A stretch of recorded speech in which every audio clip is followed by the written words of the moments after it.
ದಿವಸ ಆಗ್ತದೆ. ಆ ಭಾನುವಾರ ದಿವಸ ರಾತ್ರಿ 8 ರಿಂದ 9 ಗಂಟೆ ಮಧ್ಯಭಾಗದಲ್ಲಿ ಏನಿಲ್ಲಿ ಒಬ್ಬ ಕೋರೆ ಮಾಲೀಕರ ನಿರ್ಲಕ್ಷ್ಯ ಒಬ್ಬ ಡ್ರೈವರ್ ಬಲಿಯಾಗಿದ್ದಾನೆ. ಇಲ್ಲಿ ನೋಡಿ, ಆ ಲಾರಿ ರಾತ್ರಿ ಅವನು ಕುಡಿದಿದ್ದಾನೆ. ಭಾನುವಾರ ರಾತ್ರಿ ರಜಾ ಅವನಿಗೆ ಕುಡಿದಿದ್ದಾನೆ. ಆದರೂ 8:30 ಮೇಲೆ ಅವನನ್ನ ಗಾಡಿ ಕೊಟ್ಟು ಹಿಂಗೆ ಕಳಿಸ್ತಾರೆ. ಬಂದು ನೋಡಿ, ಗಾಡಿ ಈ ಜಾಗದಲ್ಲಿ ಬೀಳ್ತದೆ. ಇದನ್ನ ಏನಂತ ಹೇಳಿ ಬಿಂಬಿಸ್ತಾ ಇದ್ದಾರಂದ್ರೆ, ಪೊಲೀಸ್ ಠಾಣೆಯಲ್ಲಿ ಮಿಸ್ಗೈಡ್ ಮಾಡಿ ದೂರು ಕೊಟ್ಟಿದ್ದಾರೆ. ಆಕ್ಸಿಡೆಂಟ್ ಅಂತ. ಎಲ್ಲಿ ಆಕ್ಸಿಡೆಂಟ್ ಆಗಿದೆ, ಯಾವ ಗಾಡಿ ಬಂದು ಗುದ್ದಿದೆ, ಯಾವ ಗಾಡಿ ಇದಾಗಿದೆ, ಅವನು ಆ ಸಮಯದಲ್ಲಿ ಕೆಲಸ ಮಾಡುವಂಥ ಸಮಯನ ಅವನು ಕುಡಿದು ಮಲಗಿರ್ತಕ್ಕಂಥವ್ನು ಎಬ್ಬಿಸಿ ಆ ಗಾಡಿಯಲ್ಲಿ ಕಳಿಸಿರ್ತಕ್ಕಂಥದ್ದು ನೋಡಿ ಎಲ್ಲೋ ಆಕ್ಸಿಡೆಂಟ್ ಆಗಿದೆ ಅಂತೇಳಿ ಪೊಲೀಸ್ನವರಿಗೆ ದಿಕ್ಕಪ್ಸುವಂಥ ಕೆಲಸ ಮಾಡಿ ಅವ್ರ ಕಡೆಯಿಂದ ಬೇರೆ ರೀತಿ FIR ಮಾಡಿಸಿರ್ತಕ್ಕಂಥದ್ದು.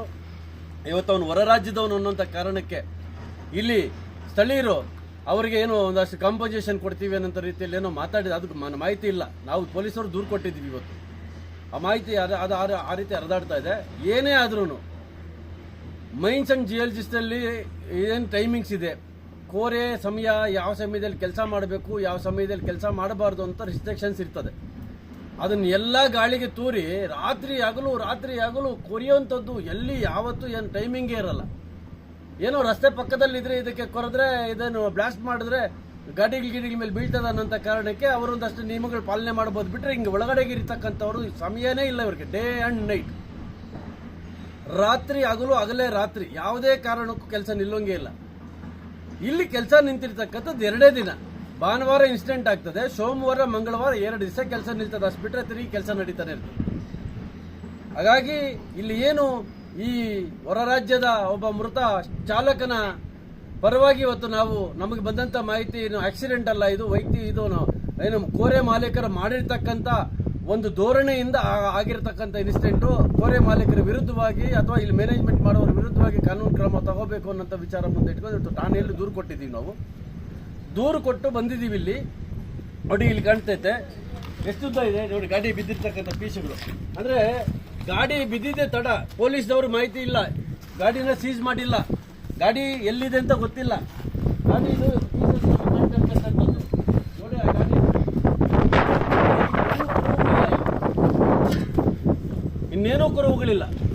ಇದನ್ನ ಎಲ್ಲಿ ಏನಾಗಿದೆ ಅನ್ನೋಂಥದ್ದನ್ನ ಬಿಂಬಿಸಿದೆ ಸುಳ್ಳು ಮಾಹಿತಿ ಕೊಡೋದಕ್ಕೋಸ್ಕರ ಇಲ್ಲಿ ಕೋರೆ ಮಾಲೀಕರು ಬಹಳ ಬುದ್ಧಿವಂತಿಕೆಯಿಂದ, ಪೊಲೀಸ್ನವ್ರು ಬುದ್ಧಿವಂತರು ಅಂದ್ರೆ ಪೊಲೀಸರಿಗಿಂತ ಅತಿ ಬುದ್ಧಿವಂತರು ಅನ್ನೋಂಥ ರೀತಿಯಲ್ಲಿ ಗಾಡಿ ಬಿದ್ದಿರೋಂಥ ಕಡೆ ಏನೂ ಸುಳಿವು ಹಿಡಿದೆ.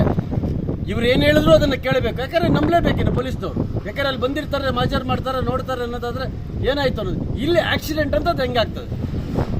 ಆಕ್ಸಿಡೆಂಟ್ ಆಗಿ ತೀರ್ಕೊಂಡಿದ್ದಾರೆ ಅಂತ ಹೇಳಿ ದೂರು ಕೊಟ್ಟಿದ್ದಾರೆ. ಆ ದೂರು ಸುಳ್ಳು ದೂರು.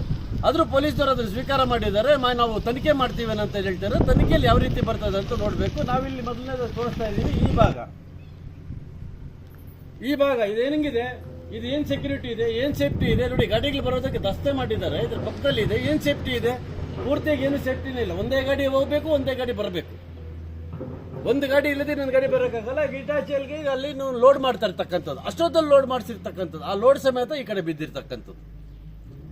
ರಾತ್ರಿ ಎಲ್ಲ ಕೆಲಸ ಮಾಡ್ತಾರೆ. ಹೊರ ರಾಜ್ಯವರು ಬಂದಿದ್ದಾರೆ ಅಂತಂದ್ರೆ ಅವ್ರ ಕಡೆಯಿಂದ ಕೆಲಸ ಮಾಡಿಸ್ಕೊಳ್ಳುವಂಥದ್ದು 24/7 ಅಂತ ಮಾಡ್ದಂಗೆ ಮಾಡಿಸಿದ್ದಾರೆ.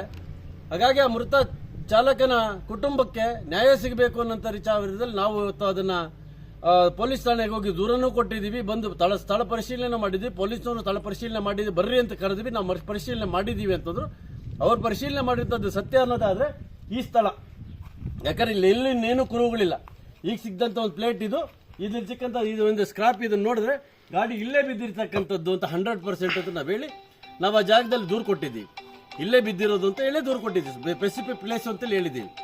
ಗಾಡಿ ಬಿದ್ದಿರೋದ್ರಿಂದ ಇವತ್ತು ಏನಾಗಬೇಕು, ರಾತ್ರಿ 9 ಗಂಟೆಯಲ್ಲಿ ಗಾಡಿ ಕೆಳಗೆ ಬೀಳ್ತದೆ. ಬೆಳಕರಷ್ಟೊತ್ತಿಗೆ ಇಲ್ಲಿ ಏನಿರಲ್ಲ, ಸಾಕ್ಷ್ಯ ನಾಶ ಆಗ್ತದೆ. ಪೊಲೀಸ್ನವ್ರು ಇಲ್ಲಿ ಬರೋಷ್ಟೊತ್ತಿಗೆ ಏನೂ ಇರಲ್ಲ. ಪೊಲೀಸರು ಇಲ್ಲಿ ಬಂದಾಗ ಇಲ್ಲೋ ರಸ್ತೆಯಲ್ಲಿ ಆಕ್ಸಿಡೆಂಟ್ ಆಯ್ತು ಅಂತೇಳಿ ದೂರು ಕೊಡ್ತಾರೆ. ಆ ದೂರಿನ ಅನ್ವಯ ಅವರು ಈಗ FIR ಹಾಕಿದೀವಿ ಅಂತ ಇದ್ದಾರೆ. ಏನು ಹಾಕಿದಾರಲ್ಲ ಗೊತ್ತಿಲ್ಲ. ಬಟ್ ಫರ್ದರ್ ಇನ್ವೆಸ್ಟಿಗೇಷನ್ ಅಲ್ಲಿ ನಾವು ಕೊಟ್ಟಿರ್ತಕ್ಕಂಥ ಮಾಹಿತಿಯನ್ನು ಮತ್ತೆ ಅವ್ರು ಕೊಟ್ಟಿರೋ ದೂರನ್ನ ಎರಡನ್ನೂ ಪರಿಶೀಲನೆ ಮಾಡಿಸಿ ಖುದ್ದು ಅದು ಏನ್ ಮಾಡಬೇಕು ಅನ್ನೋ ರೀತಿಯಲ್ಲಿ ಕಾನೂನು ರೀತಿ ಕ್ರಮ ತಗೋತೀವಿ ಅನ್ನೋ ಮಾತನ್ನು ಹೇಳಿದ್ದಾರೆ. ಹಾಗಾಗಿ ನಾವು ಇವತ್ತೊಂದು ದೂರು